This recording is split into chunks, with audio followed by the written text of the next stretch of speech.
ইয়াত আমাৰতো বাৰু ক্ৰিষ্টেল ক্লিয়াৰ যিটো আমি ভাবিছোঁ যিটো ধৰণে চিন্তা কৰিছিলোঁ তেনেকেই কথা কৈছোঁ। আজি অহাৰ লগে লগে তেওঁলোকে আমি দিয়া এফআইআৰখনৰ ওপৰত তেওঁলোকৰ যি প্ৰশ্ন আছিলে সুধিলে। আজি মই সময় বহুত নাটনি হ'ল, কাৰণ মই ৰাতিপুৱা 10:30 পৰা এতিয়ালৈকে কোৰ্টতে আছিলোঁ।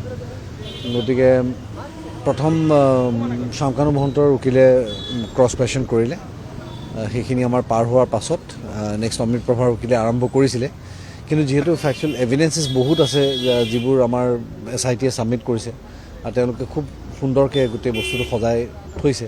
তাত ঢেৰ ফটোগ্ৰাফছ আছে। মানে আজি ফটোগ্ৰাফছৰ মই 11টা পেজ যাওঁতেই বন্ধ কৰিবলগীয়া হ'ল, আৰু সময় শেষ হ'ল কোৰ্টৰ, আৰু ভাগৰো লাগি গৈছে। মই ৰাতিপুৱাৰ পৰা আছোঁ।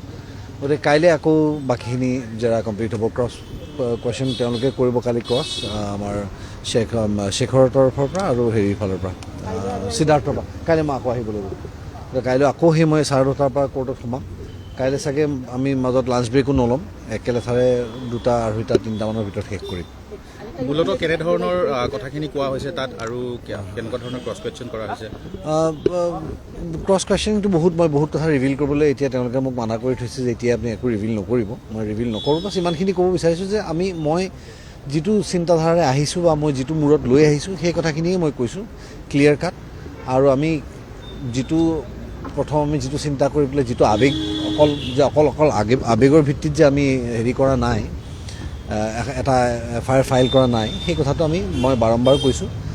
আৰু আমি এখন এফআইআৰ দিওঁতে আমি বহুত দায়িত্বশীল হৈ এফআইআৰখন দিবলগীয়া হয়, কাৰণ এনেই কাৰোবাৰ নাম সোমালেও বেয়া হ'ব, আৰু অদৰকাৰীকৈ নাম সোমালেও বেয়া হ'ব, অদৰকাৰী কথা কৈ থাকিলেও বেয়া হয়। গতিকে আমি খুব চিন্তা চৰ্চা কৰি যিহেতু এফআইআৰখন দিছিলোঁ, আৰু সেইটোৰ ভিত্তিতেই SIT খুব সুন্দৰকৈ এটা ইনভেষ্টিগেশ্যন কৰিছে। গতিকে মই ভাবোঁ যে এতিয়ালৈকেতো ইনভেষ্টিগেশ্যনটো অন ৰাইট ট্ৰেকছ গৈ আছে। ফাষ্ট ট্ৰেক কৰিছে, খুব ভাল হৈছে।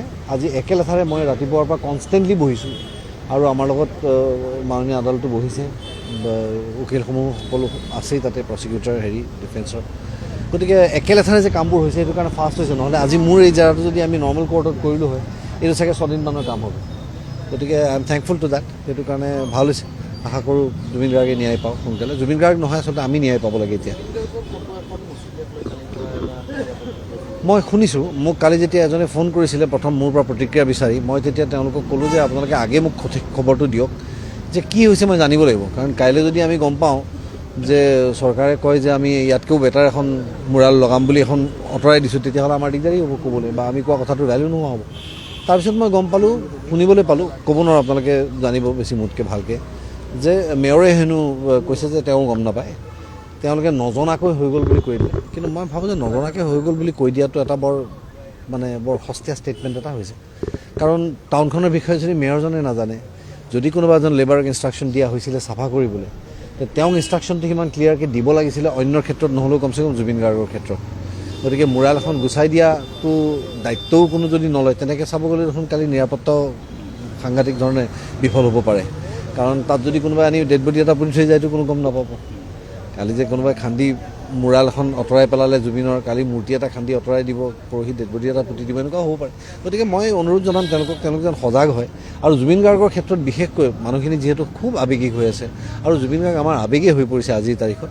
গতিকে তেওঁলোকে সেই ক্ষেত্ৰত যেন স্পেচিয়েলি অলপমান যেন খেয়াল ৰাখে, যাতে সেই ক্ষেত্ৰত যাতে কোনো ধৰণৰ, কাৰণ কালিও যান জঁটৰ সৃষ্টি হৈছে, মানুহৰ সমাগম হৈছে, কালিও যান জঁটৰ সৃষ্টি হৈছে। গতিকে ইমান অলপমান যদি দায়িত্বশীল হৈ কামবিলাক কৰে, ভাল লাগিব আমাৰ।